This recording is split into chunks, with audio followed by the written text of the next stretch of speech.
Hi friends!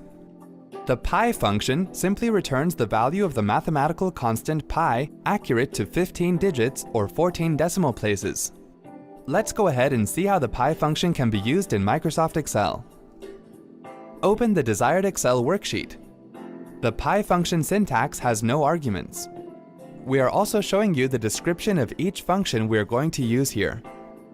In the first example, select the cell where you want to get the function's result.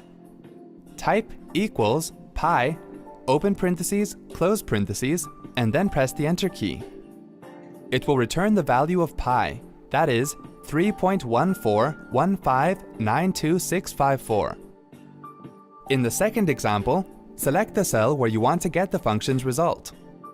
Type equals pi, open parentheses, close parentheses, divided by 2, and then press the Enter key. It will return the value of pi divided by 2.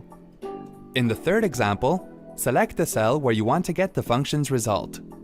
Type equals pi, open parentheses, close parentheses, multiplied by, open parentheses, select the reference cell raised to the power of 2, close parentheses, and then press the Enter key.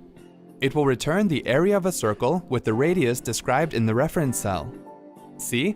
That wasn't hard at all. Thanks for